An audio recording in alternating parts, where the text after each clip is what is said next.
Nah, mitos pertama yang saya bahas adalah SAP B2B mandatory kalau kita pakai Grow. Jadi anggapannya Grow itu standar. Jadi kalau kita mau enhancement apa-apa perlu B2B. Jadi nggak mungkin kita bisa pakai 100% standar, makanya kita perlu B2B. Jadi muncullah mitos yang pertama ini bahwa kalau kita implement Grow harus B2B. Ya, mari kita bahas apakah mitos ini benar atau apakah busted, plausible atau confirm.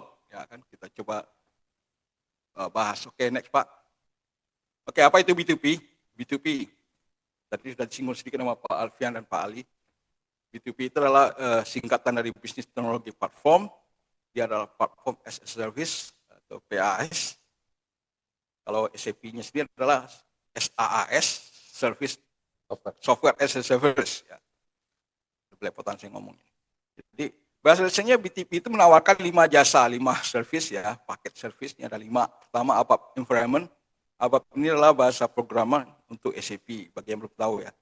Kalau udah tahu ya, saya nggak mau menyinggung mereka udah tahu. ABAP itu ya adalah bahasa pemrograman di SAP yang dipakai untuk develop SAP function dan software sendiri. Kemudian ada lagi paket yang ditawarkan adalah SAP Build Apps.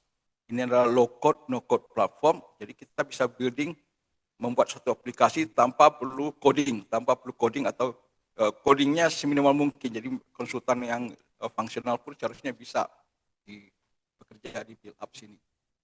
Yang ketiga itu SAP Business Application Studio. Nah ini ya dipakai untuk membangun beberapa aplikasi yang di luar SAP dan tidak harus pakai bahasa ABAP. Ya. Bisa pakai bisa pakai Python .NET atau pakai yang sekarang lagi populer Golang, itu bisa di Business Application Studio. Nggak harus ABAP. Dan kemudian yang keempat itu Business SAP Mobile Services. Itu kita untuk develop mobile app. Nggak harus berhubungan dengan SAP, kita bisa develop mobile apps gitu, game, PUBG itu di sana, di mobile service ini bisa.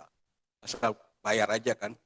Yang kelima terakhir itu workflow management. Workflow itu untuk otomasi, untuk rilis strategi dan segala macam ya.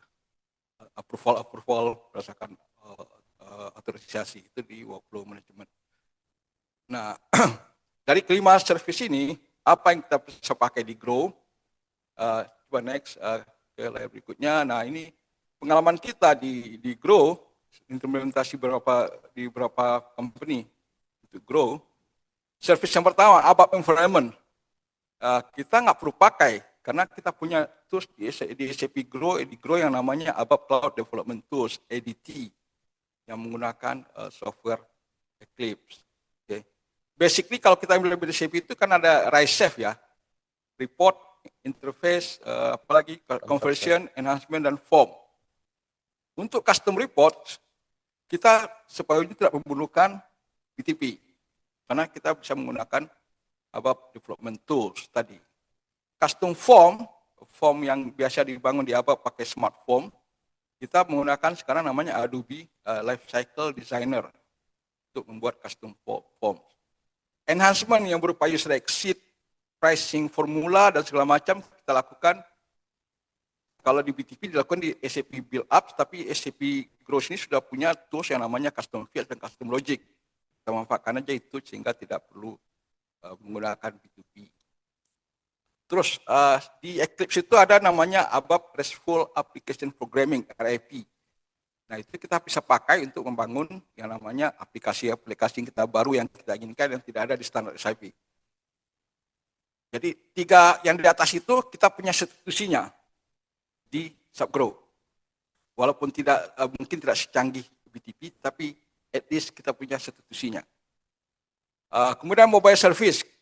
Ini untuk membuat develop aplikasi yang berhubungan dengan mobile app.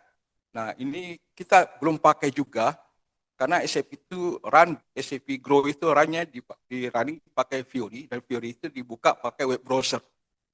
Web browser itu sudah embedded di semua handphone ada ya. Kalau yang iPhone dapat Safari, kalau yang Android dapat Chrome. Jadi kita running SAP itu melalui web browser.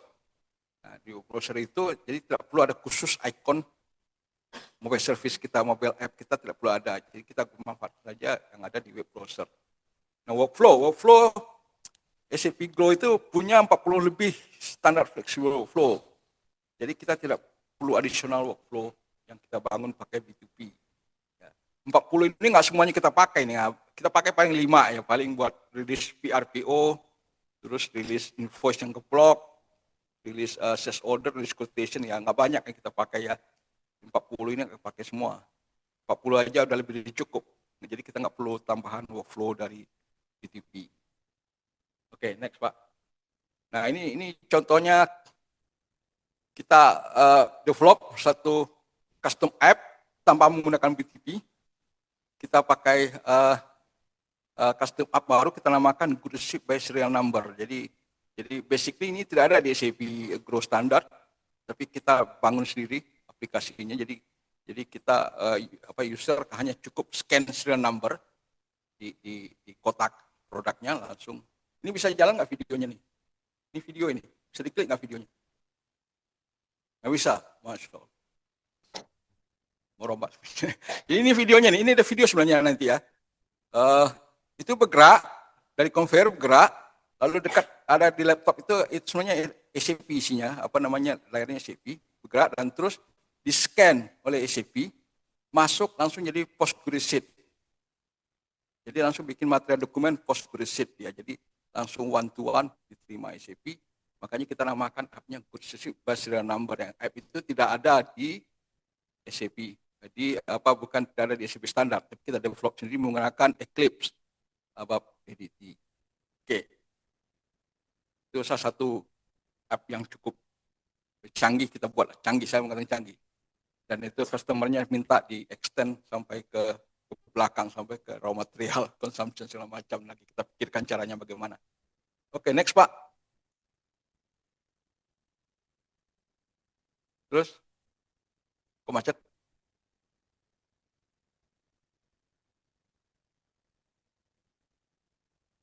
Belum sebelumnya, ya udah. Back lagi. Nah, ini verdict dari saya.